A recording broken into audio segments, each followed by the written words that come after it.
Hey everyone, it's Vio here. So today I wanted to talk about the Valar, also known as the giant sandworm. This worm's going to be showing up on Monex, which is in Pyro, and Lear 3, which is in the Lear system, which that's the first time I've ever heard of it. And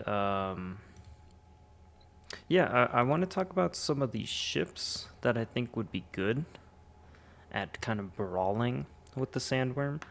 Because eventually they're going to add in atmospheric flight, and it's gonna be very interesting. So I have some ship examples here. So let's say you want to fight the Valacar in a Gladius, a Saber, an Inferno, an F8 Sea Lightning, a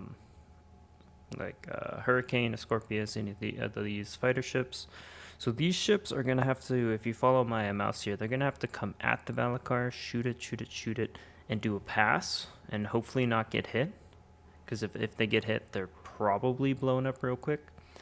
So, what I think is going to be good against the Valacar are ships with VTOL, like a Cutlass Steel or a Cutlass Black, that can just hover, shoot at the Valacar Sandworm, and then kind of boost dodge its ranged attacks or tank its range attacks. So, the two ships that really stood out to me were the Starlancer attack with its little broadside guns that are facing down. You could probably leave its top turrets unmanned, and the Anvil Paladin, because the turret on top, like a Scorpius, can point down and shoot down, and it has VTOLs, so they can both hover.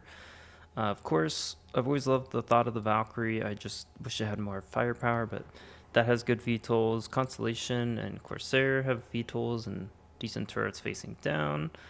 I don't know how often they'll be able to get nose on without passing, but that is a good question to have. There's also the Perseus and the Polaris. Those are going to shred it for sure. However, I don't know how well they're going to fly in atmosphere, but they should be able to tank pretty well and dish out damage. So that'll just depend on the Valakar's damage per second and depending on how many ships you have. Because I don't think you're going to want everyone in a Polaris. I think having a swarm mentality around the Valakar might be a little bit better. I mean, this thing's 300 meters long. Uh, so it's pretty big. Like if you look at the Polaris, it's 166. So it's like almost two Polaris as long. It's a big boy, right? So some other things we talk about. I think Vito is going to be essential. I think you're going to want these big brawler ships. You're going to want some flyers flying by. You're definitely going to want some cargo ships. I think the Ironclad Assault is going to be fantastic. You're going to be able to rain firepower down, tank. It has VTOLs as far as I know. It has bottom turrets, and it has some cargo. So any of these ships with VTOL and cargo, so you can store. I think when the Valacar dies, you get its pearls and its teeth, its fangs, and those will be good for crafting. Now, what they craft, I don't know, but they did talk about crafting the at CitizenCon, so that is something to keep in mind. Could be valuable materials. M2 Mercury Starliner, Constellation Taurus, all these are great. The Taurus might not have the firepower unless it can keep nose on, which could be a concern. It might have to do flybys, but it could store cargo too.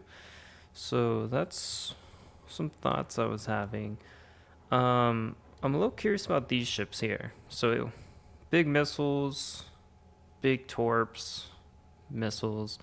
Um, I think missiles should be fine, but will torps destroy the loot that the Valacar has? Because that could be an issue with the Eclipse. That could be an issue with the Retaliator and the Polaris. But I'm not really sure because they mentioned you can't A2 bomb it because that'll destroy what it has on it. Um, so can you torp it? I don't know if that's been asked.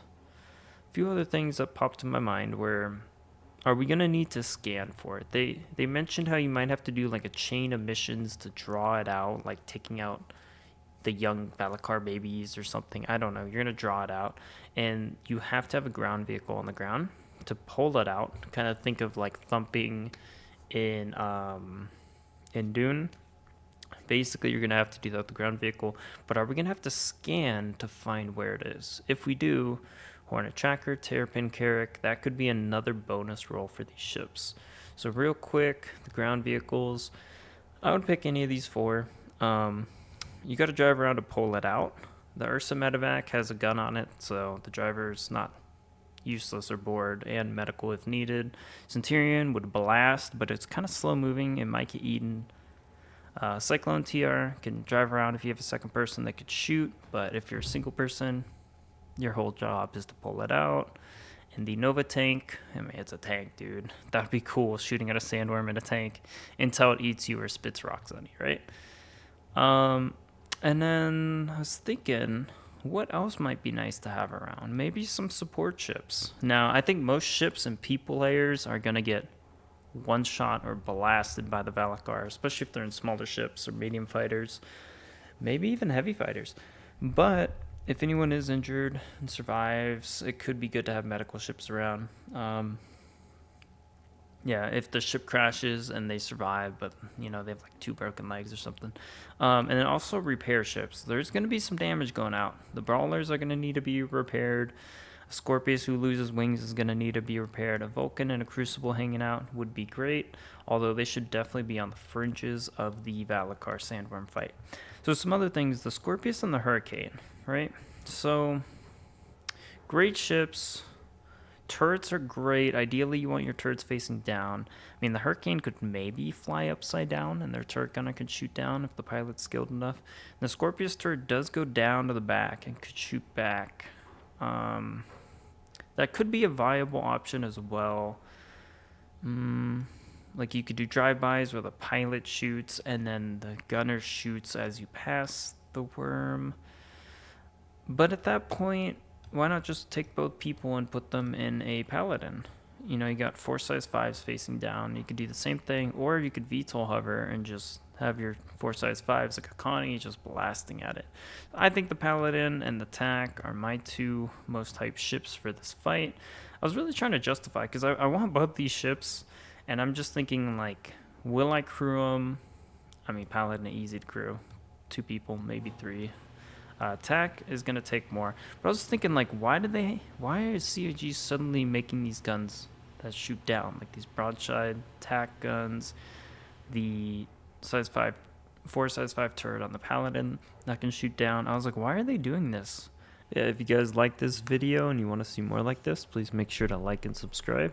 And if you guys think of any other ships that would be good for this Sandworm fight, let me know in the comments down below. I'm sure I missed some, like the M2, the C2 would probably be good if think of VTOL. And yeah, I don't know if you guys think of anything else, any concept ships that I haven't thought of. Of course, I don't think we will be bringing any Bangles or Javelins to this fight in atmosphere. But hey, if they ever do a giant space